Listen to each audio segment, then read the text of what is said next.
El próximo presidente uruguayo deberá enfrentar las heridas aún abiertas de la última dictadura, las relaciones con sus socios del Mercosur, el desempleo y la inflación.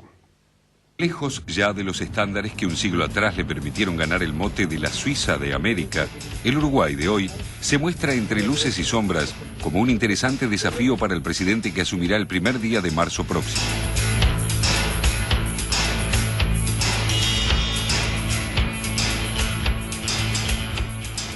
Un reciente informe del Fondo Monetario Internacional asegura que Uruguay será el único país de la región que cerrará 2009 con un crecimiento real de su Producto Bruto Interno. Según las estimaciones del organismo de crédito, la economía uruguaya aumentará un 0,6% este año, con una suba estimativa del 3,5% para el 2010. Un pronóstico sorprendente si se tiene en cuenta que aún no se han disipado los efectos de la crisis financiera internacional.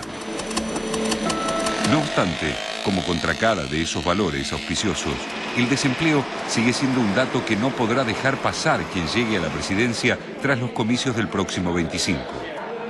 En agosto, la última medición informada, la tasa de desocupación se situó en el 7,2%, 3 décimas por encima de julio, según el Instituto Nacional de Estadísticas de Uruguay. En Montevideo, la ciudad donde reside la mitad de los 3.400.000 uruguayos, un 7% de la población económicamente activa está sin trabajo. Este porcentaje es considerado alto para una economía como la uruguaya, aunque mucho menos que el 20,4% alcanzado durante la crisis de 2002, con consecuencias devastadoras para el país. La inflación será otro de los frentes que demandará grandes esfuerzos del futuro presidente uruguayo. En el 2008, la economía cerró con un aumento en los precios del 9,19%, el mayor desde el año 2004. En agosto último, el índice de precios creció 1,23%, lo que permitió un acumulado de 5,11% en lo que va del año, que hace peligrar las estimaciones oficiales, que hablaban de solo un 7% de aumento del costo de vida anual. La inserción del país en los ámbitos regionales e internacionales, la relación con los vecinos Argentina y Brasil y los acuerdos económicos aún pendientes con los Estados Unidos serán también desafíos de magnitud para el nuevo presidente uruguayo. Todo indica que tanto el candidato del oficialista Frente Amplio, José Pepe Mujica, como sus rivales del Partido Nacional, Luis Lacalle, y del Colorado, Pedro Bordaberry, los tres aspirantes con mayores posibilidades de suceder a Tabaré Vázquez, seguirán demandando más paridad en el contexto regional. Desde su creación, el 26 de marzo de 1991, Uruguay ha venido reclamando insistentemente por un mayor protagonismo en el Mercosur, la estructura regional que inició junto a la Argentina, Brasil y Paraguay. Las sucesivas presidencias uruguayas, incluida la actual del Frente Amplio, se mostraron críticas con el proceso de integración regional y denunciaron, especialmente, las asimetrías entre los países grandes y los más pequeños, así como las trabas arancelarias que aún persisten. Estas diferencias llevaron entonces al gobierno de Tabaré Vázquez a contemplar la posibilidad de un acuerdo bilateral con Estados Unidos dentro del esquema de libre comercio que impulsaba la Casa Blanca y por afuera del Mercosur. El próximo presidente deberá decidir qué camino tomará en esta disyuntiva. La relación con la Argentina, especialmente a partir del diferendo por la instalación de una pastera en Fray Bentos, los cortes en los puentes sobre el río Uruguay y la disputa en la Corte Internacional de La Haya, es otro de los temas que deberá encarar el mandatario que asuma. Las heridas aún abiertas tras largos años de dictadura también se evidencian como uno de los temas insoslayables para el país que viene. El 25, junto con la elección presidencial, los uruguayos deberán decidir la validez de la ley de caducidad que en 1986 bloqueó los juicios por venir contra los represores.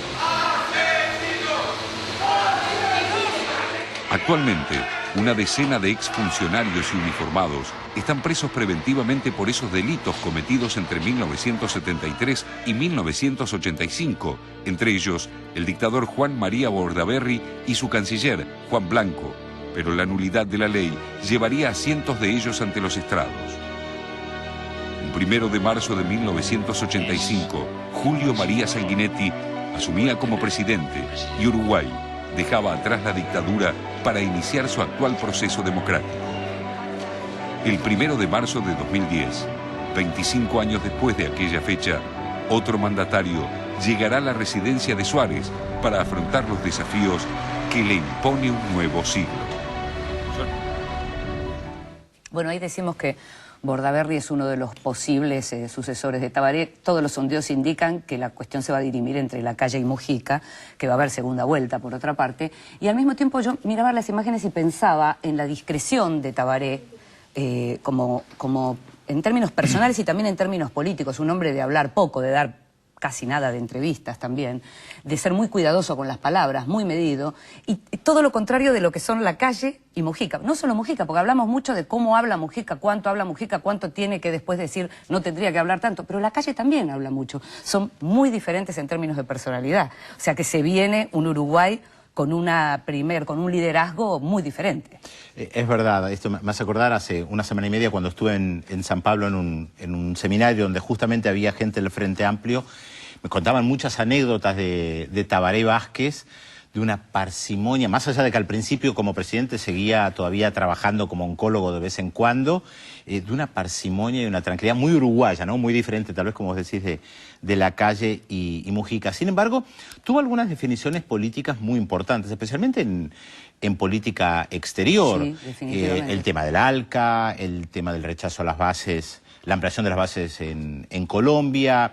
Y de todas maneras... El vínculo con Estados Unidos, que lo sostienen. Sí, pero coqueteó mucho con Estados Unidos. Cuando todo fue el tema de las pasteras, casi sonaba como venganza a la Argentina. Bueno, si no resolvemos este problema, yo abandono el Mercosur y me voy con Estados Unidos. Sí. Y hubo un coqueteo real Más ahí. que venganza, vos decís una cosa casi extorsiva o algo así. Extorsiva, pero eso también depende efectivamente. desde dónde se ve, porque lo que ellos dicen y vienen insistiendo, y en el caso de las papeleras lo dijeron clarísimamente de entrada, es el mayor negocio de la historia de Uruguay. Es decir, uno a veces también tiene que ponerse a mirar qué significa del otro lado. Por supuesto, sí, lo que tuvo que ver con los cuestionamientos ecológicos, de eso hemos hablado, hemos hecho informes y demás, pero también es cierto que pensar que hayan abandonado incluso lo que era una línea clásica del Frente Amplio para aceptar eso, tuvo que ver también cuando se pusieron a ver los números, lo que eso significaba. Sí, pero amenazar con romper el Mercosur para tejer un tratado de libre comercio con Estados Unidos no es con Finlandia, con Suecia pero o con cualquier otro país. Digo, es Estados Unidos, con lo que implica Estados Unidos para la historia de la región y que además Estados Unidos quería quebrar el Mercosur. Sí, pero si vos tenés un Brasil que está, digamos, con una vocación hegemónica cada vez más fuerte. ¿Verdad? Y que se junta con vos y te está diciendo todo el tiempo, sí, vamos a tratar de calmar la cuestión o achicar la cuestión de las asimetrías, pero se sigue incrementando. Estoy de acuerdo. Responsabilidad de los más grandes, sin lugar a dudas, siempre lo dijimos, por lo menos yo lo pienso, en el Mercosur los dos más grandes, Argentina y Brasil, tienen una responsabilidad mayor por la armonía que se logra internamente. De todas maneras, otra cosa es amenazar y romper para ir a un tratado de libre comercio que al final no se firmó. Al fin y al cabo lo estamos hablando, pero no se firmó. Igual el tema de las pasteras creo que fue un pecado original del Frente Amplio que heredó el problema. Pepe Mujica estuvo esta semana en la Argentina, tuvo una reunión con empresarios y explicó otra vez por qué continuaron con el tema de las pasteras, para mostrar que son un país confiable y garantizar la estabilidad y que nosotros respetamos los contratos. Ellos, claro, nosotros los uruguayos. Sí. Es el discurso clásico de los neoliberales. Yo no digo que lo sea Pepe Mujica, pero el discurso economicista de los neoliberales siempre fue hay que garantizar la estabilidad jurídica, garantizar los contratos, no podemos venir y patear el tablero. Pero no te parece, no quiso patear el tablero. Bueno, pero ¿no te parece que hay determinados temas que a esta altura ya en Latinoamérica habría que dejar, digamos, o habría que quitarle el patrimonio a la derecha de ciertos temas como la seguridad jurídica y la seguridad, el tema de la seguridad? La seguridad es siempre, la seguridad en términos de violencia, la seguridad, las garantías jurídicas, demás, siempre es como vos decís, patrimonio neoliberal o de la derecha. Y a lo mejor desde la izquierda, desde la centroizquierda, desde algún lugar que no necesariamente es neoliberal, también se puede hablar de los mismos temas, garantizar los mismos temas. Yo entiendo lo que vos decís, pero si justamente el Frente Amplio se mostraba como una ruptura y un cambio y no una continuidad frente a lo que había, justamente con el mayor proyecto lo que hacen es reconocer que lo que plantearon los blancos y colorados durante años era correcto, porque además recordemos que Tabaré Vázquez las había criticado. Esto también hay que recordar. Pero eso por eso lo hemos hablado. Cambiamos una vez que asumimos el poder, pero entonces ¿qué pasó con las críticas de antes? Ese es el problema, que se dice que cuando vos llegas al si querés hacemos un festival con Pero eso. por supuesto, pero esto es real. Si vos criticaste antes la postura de quien estaba en el gobierno y vos después adoptás las mismas medidas que tomaba el gobierno anterior, ¿qué pasó con tus críticas? ¿Era retórica o solo las hacías cuando estabas en la oposición? Es lindo porque estamos hablando, en este caso de Uruguay, pero podría ser de cualquier otro sí, país, podría ir no para solo, Lula, no solo Latinoamérica. Pero por supuesto, por supuesto. Estamos hablando de las promesas electorales o de lo que es Claro. estar en la oposición y la diferencia de lo que es llegar al poder y encontrarse con que tenés que lidiar con un país en serio. Sí, pero obviamente necesita mucha flexibilidad y a veces tenés que reconocer que hay determinados temas, medidas que tenés que tomar. Y claro, concesiones. por supuesto. En el caso de Uruguay, por otra parte, como decíamos en el informe, suelen apelar al plebiscito como mecanismo de consulta frecuente. En este caso veíamos que se va a votar finalmente, la gente va a poder volver a votar con la cuestión de la ley de caducidad, esa ley que tiene un nombre tan largo que por supuesto no recordaré, y al mismo tiempo van a votar otra cosa. Hay otro plebiscito que tiene que ver con la posibilidad del voto de los uruguayos por carta, es decir, sin ir, sin necesariamente desde el exterior, fundamental. Desde el exterior. Y es fundamental, sí, pero es fundamental depende para quién, depende quién lo quiere, depende a quién le sirve. Las encuestas muestran que la mayoría de los que apoyan a blancos y colorados se oponen al voto epistolar. Y la mayoría de los que apoyan al Frente Amplio, que son gran parte de los exiliados después del golpe del 73, está a favor del voto epistolar. Es lo mismo que pasa con Bolivia, con los bolivianos en el extranjero, que seguramente votarían todos a Evo Morales.